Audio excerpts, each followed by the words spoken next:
अस्सलाम वालेकुम। मैं सिद्दीक मिठू अरबाब आला। मौजू कहाणीअ जो नालो डप ञुञ।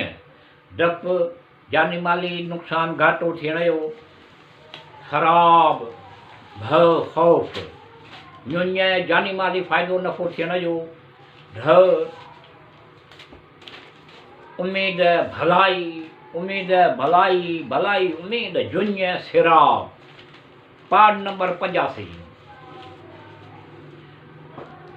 कामन चयो देश खे त किताबनि में ईअं लिखियलु आहे, ईअं ॾियो। मनक़ूल आहे त रिवायत आहे त शैतान हज़रत आदम अलैहिस्सलाम जिन खां हज़रत ईसा अलैहिस्सलाम जिन ताईं सभिनी पैगंबरनि वटि ईंदो हुयो, उन्हनि वटि वेहंदो हुयो, उन्हनि सां गुफ़्तगू ॻाल्हियूं ॿोलियूं कंदो हुयो। हज़रत यहया अलैहिस्सलाम जिन सां उनजी निस्बत ॿियनि पैगंबरनि खां घणो उनस रखंदो हो। हिकु ॾींहुं हज़रत यहया अलैहिस्सलाम उनखे चयो, ए अबू मरा, आऊं तोखां हिकु कमु हाजत रखां थो। उन शैतान चयो, कहिड़ी कमु हाजत बयानु करियो। कहिड़ो कमु हाजत बयानु करियो? तव्हांजे क़द्र मंज़लत मुंहिंजे वेझो बुलंद आहे, मथे आहे, ईअं चयो। आऊं तोखां हज़रत कमु हाजत ज़रूरु पूरी करे सघां थो। आऊं तव्हांजो कमु हाजत ज़रूरु पूरी करे सघां थो। हज़रत यहया अलैहिस्सलाम जिन फरमायो, ए तमामु सभई ॻाल्हियूं कम ॻाल्हियूं ॼाण ऐं पंहिंजे मकारीअ जा फंदा जिन सां तूं बनी आदम अलैहिस्सलाम जिन खे फासाईंदो, उहे मूंखे ॾेखार। उन शैतान मलऊन इहो क़बूलु कयो ऐं ॿिए ॾींहुं ॾेखारण जो वाइदो कयो। ॿिए ॾींहुं बवक़्तु सुबुह जो हज़रत यहया अलैहिस्सलाम जिन घर आयो, घर में इंतज़ारु करणु लॻो। एतिरे में ॾिठाई त हिकु सूरत हज़रत यहया अलैहिस्सलाम जिन वटि आई। सूरत ज़ाहिर थी, जंहिंजो मुंहुं बंदर जो, जिस्म सूअर जहिड़ो, उन जूं अखियूं वॾियूं, मुंहं जे बराबरि वॾियूं हुयूं। उन जे मुंहं में ॾाढी 4 अठ हुई। ॿिनि दिलनि सीननि सां ॻंढी पई हुई, ईअं हुयो। ॿिनि कंधनि सां पेर साम्हूं हुया, ईअं हुयो। ऐं अंगुरियूं पुठियां हुयूं ऐं हिकु कबा पातल हुई। उन जे हिकु पटको चेल्ह में ॿधलु हुयोसि। उन पटके जे मुख़्तलिफ़ रंगनि जूं ॾोरियूं ॿधल हुयूं। हिकु घंटो हथ में खुड सर ऐं उन में रखियूं अखियूं लटकियल हुयूं। जॾहिं हज़रत यहया अलैहिस्सलाम उन सूरत खे उन हालत में ॾिठो त दरियाफ़्त कयो त हीउ पटको छाजे लाइ आहे।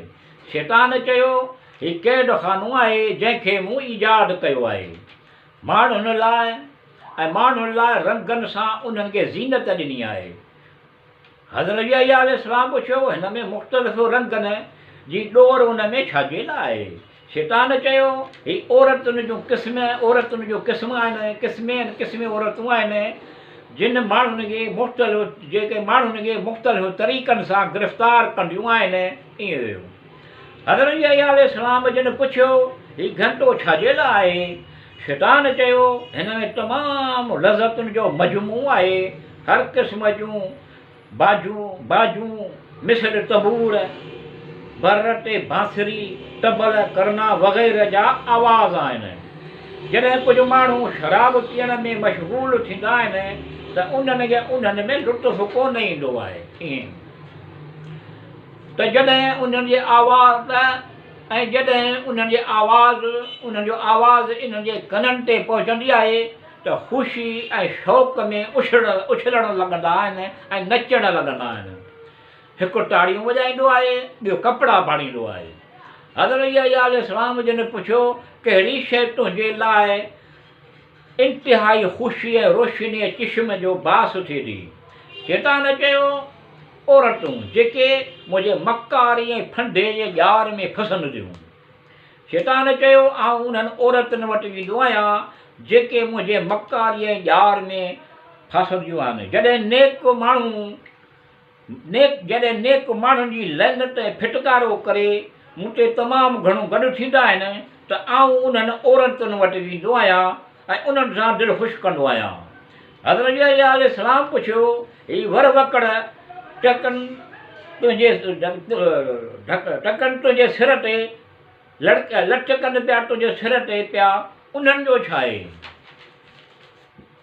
शैतान चयो, नेक ऐं सालीअ माण्हुनि जे लहनत ऐं फिटकारे करण खां हिफ़ाज़त करे थो ऐं नेक सालीअ माण्हुनि खे उन्हनि जे दिलनि खे पंहिंजे तरफ़ छिकियां थो। हज़रत यहया अलैहिस्सलाम पुछियो त कहिड़ी हिकिड़ी घड़ीअ में बि मूंखे कॾहिं क़ाबू कयो, तो हिकिड़ी घड़ीअ में बि कॾहिं मूंखे क़ाबू कयो आहे? शैतान चयो, न, पर हिकु सिफ़त तव्हां में ॾिसां थो, मूंखे पहिरीं मालूम थिए थी। हज़रत यहया अलैहिस्सलाम जिन चयो, इहा कहिड़ी आहे? शैतान चयो त इफ़्तितार वक़्तु तव्हां कुझु ज़्यादा घणो खाधो खाईंदा पीअंदा आहियो, जेको किरण जो सबबु थींदो आहे ऐं इबादत जे लाइ थोरो देरि सां उथंदा आहियो। हज़रत यहया अलैहिस्सलाम चयो, अहद थो करियां त हाणे आऊं कॾहिं बि सेर ढव करे कोन खाईंदुसि जेसीं ताईं ख़ुदा सां मुलाक़ात न करियां। शैतान चयो, आऊं बि अर्ज़ु थो करियां त कॾहिं बि मुस्लमान खे नसीहत कोन कंदुसि जेसीं ताईं ख़ुदा सां मुलाक़ात न करियां। हज़रत यहया अलैहिस्सलाम ख़ौफ़ ख़ुदा खां रुअंदो हुयो, मगर कॾहिं खिलियो कोन, ऐं हज़रत ईसा अलैहिस्सलाम रुअंदो हुयो त खिलंदो बि हुयो। हज़रत ईसा अलैहिस्सलाम जेको कुझु कंदो हुयो, उहो हज़रत यहया अलैहिस्सलाम जिन खां बहितर कंदो हुयो।